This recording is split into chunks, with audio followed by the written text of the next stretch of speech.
Hi guys, it's me, Tiffany. I want to show you the garden on the east side of my house.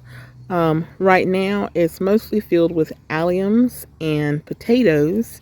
So on this first row, we have mostly garlic. And these were planted around, I'm going to say the end of September 2022, maybe the beginning of October. I'm not really sure. But something else that I want you to see, like as we walk, you notice there's some skips right here, and then there's some skips right here and over here. Here towards the end, I had planted onions as opposed to garlic. And right here, and even back there where I planted onions, these got taken out by the Arctic blast. But it's kind of interesting how some of the onions got taken out, but yet there are a few that are still hanging on. Like this one right here looks respectably thick. I'm very pleased with how this one looks. So this row right here is mostly garlic, but I'll be honest, this whole thing started out as onions. And around whenever we had the Arctic blast, it came and it just wiped out my onions. And it's amazing how like a few survived here and there. Like here's one that survived, and there's some back here that survived, but most of my onions were just gone. So I didn't have any onions to plant here, and so as not to waste the space, I did have some garlic. So I just stuck a lot of garlic in there, and then right here, didn't have anything to fill it up with, so I just left it alone. So thanks to the Arctic blast, I kind of had to scurry and plant seeds, and as best I could, grow some more onions to set out. And here is my second attempt at growing onions. Now, I was a little bit stressed over this. The reason being is because I didn't get these in the ground until maybe the beginning of February, when I'm used to planting in the end of September or October. So, what I've been doing with these is I've been babying the heck out of these. Um, I make sure I water on time. I have been fertilizing, especially with something called AgriThrive, which is a liquid fertilizer. So I give it a little bit of fertilizer all the time, like every other day.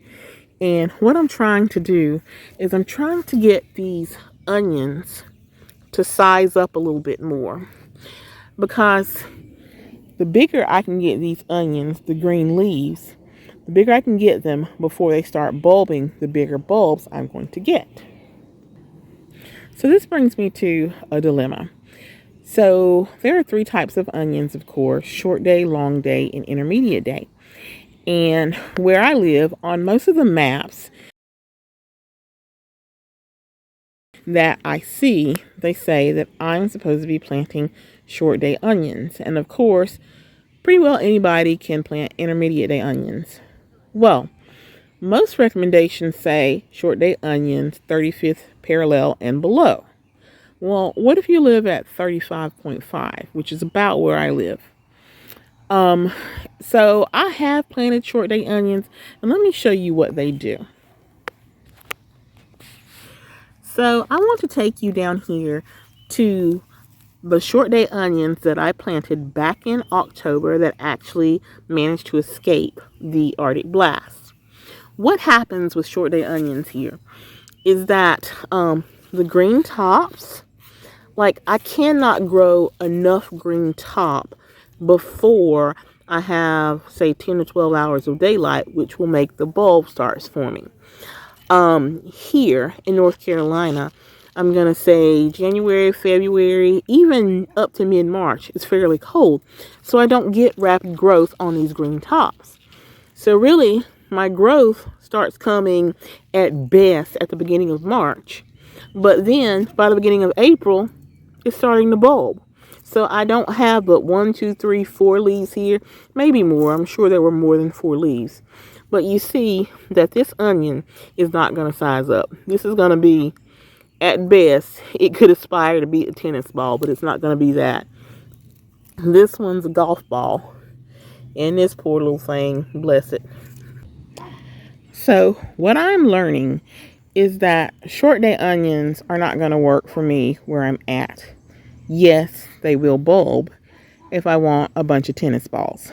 But if I want a softball or above, then I'm going to have to do something else. Okay, so on with the show. Here I have potatoes here, there, and there. These got severely bit back by unexpected frost, but they came back. These are the Sharpo Mira that I have heard a lot about in the United Kingdom, in Europe, and they were never available here. So I decided to plant them, but one thing I was concerned about, I never really gave thought to, are they good potatoes? Because I hear so much about them, I guess I assumed, of course, they're good potatoes. And I was looking up something about the taste of Sharp Mira, and it's not that they're bad, but it didn't make it sound like it was the best, if you will. And I really planted more of this type than I did of any other potato. So I hope they're good. I know that they're supposed to be reliable, heavy producers, but are they good? And then over here, I have a whole hodgepodge of different things. These are just some homegrown potatoes. I don't even know what they are. And then I have, I think that's a Baltic Rose. That should be Adirondack Blue. And then this should be Yukon Gold. That should be Prairie Blush. Notice this one has come up and that other one has not come up. I'll show you that in a second. And then we have Kennebec. Kennebec is the Old Faithful here in North Carolina. And then we have Norland, Red Norland. That's another Old Faithful here in North Carolina. So I told you about the Prairie Blush.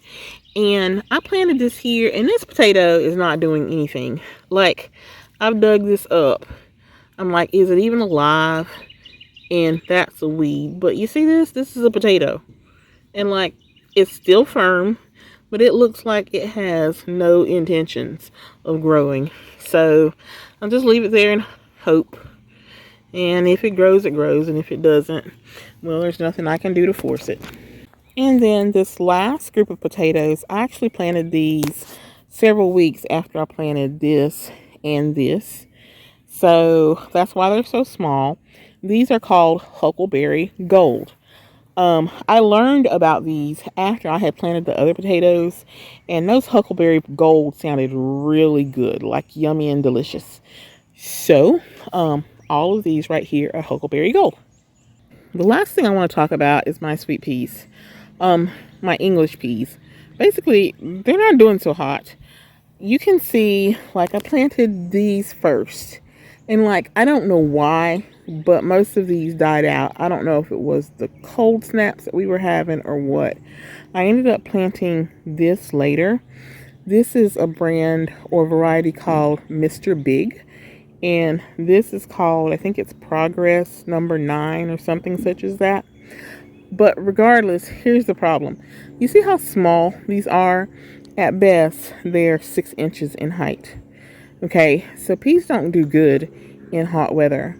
Right now, it's tolerable, but I'll give it another 2, maybe 3 weeks, and it's going to get hot. And then these peas aren't going to want to produce. So I'm going to have to rethink my pea strategy. Definitely not trying Mr. Big anymore. Another thing that I did last year, and I actually got a decent crop of peas that I didn't do this year. Last year, I started my peas indoors.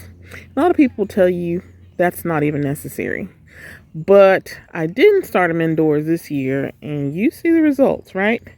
And people will be like, well, soak your peas before you plant them out. Okay, well, let's talk about that. When I saw what was going on over here, I soaked these. And these definitely look better. Okay, so soaking peas, check, it works.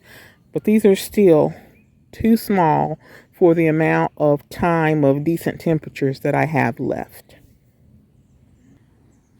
So guys, that's it. That's my East garden. Hopefully the next time I come and talk to you about this garden, I'll be showing you some nice, thick, plump, juicy onion bulbs. I thank you for watching, and I hope you have a wonderful day. Bye-bye.